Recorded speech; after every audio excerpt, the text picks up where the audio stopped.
Everything's not all right. Like, we've come a really long way. Yes, we are no longer an all-white, all-boys college. Like, congratulations, Gonzaga, because we do have to nod to our history. We're here for an education, and so I think that the beautiful part about this is this opportunity to correct that ignorance and to, again, present people with a different understanding, and to have that conversation. Far too often, I think, diversity, we attempt to capture it in data, in the presentation of some sort of numerical representation of something going on here or there. That's not what diversity is. Because diversity is not this little goal that you ever hit. And that's the mistake. You set out this goal and you think somehow if I reach it, if I meet this many, if I satisfy this particular metric, the diversity work here is done. No. It's going to change. The diversity needs on any campus, Gonzaga University included, are going to change as new metrics are introduced, as new ideas, new thoughts, new populations. As challenges are overcome, new challenges will emerge. I imagine some people might find that frustrating. I find it liberating, because that means that this project, while it will never end, will constantly unlock new aspects of human potential. At Gonzaga, we talk a lot about social justice issues, and people have found what they're passionate about.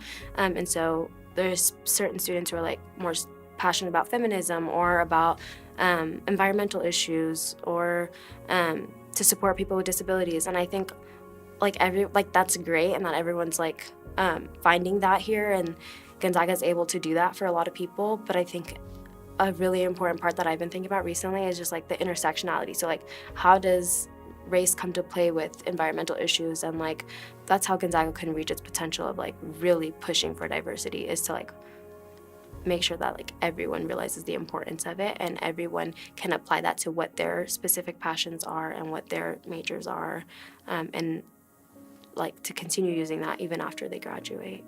It's important for us to recognize that college is such a crucial time for us to be able to get to know other people from, a lot of different places, and step away from what we're so used to, and kind of, expand our knowledge of other people, and that can only improve us as people and, help society as a whole become more inclusive and understanding. So I think we should really take advantage of that while we're here, because soon we're going to go back to our little place where we live around the people that we know, and it'd be cool to bring something more back to that. I think you really can't learn something or know something until you experience it, first of all, or hear someone else's experience. And I'm not talking reading in a book or hearing in the classroom, but really just sitting down one-on-one, getting to know someone else's perspective.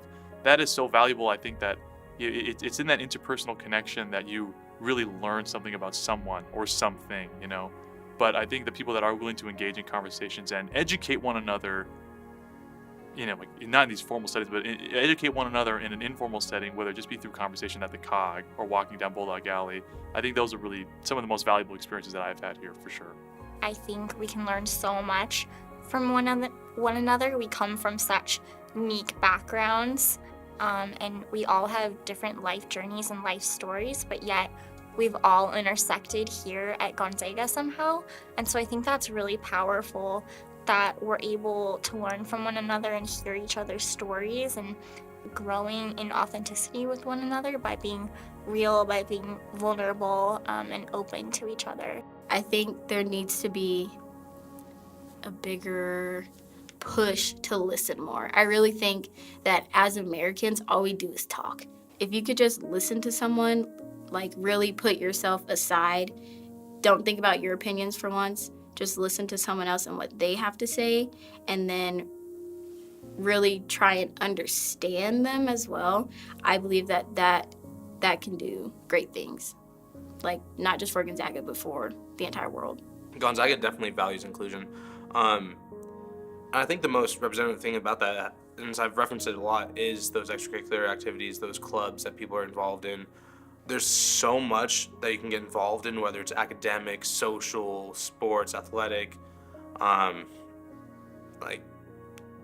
You're gonna find something where you fit in, and there's going to be people there that want to welcome you and like that are going to be either somewhat similar to you or really want to get to know you and like include you. I think, you know, if you thought of students as textbooks, maybe we all need to develop some chapter objectives and maybe some keynotes that we could share with each other that are the most important, you know, and I think that takes a lot of introspection. You know, you have to think in advance, what is the most important for you to know about me?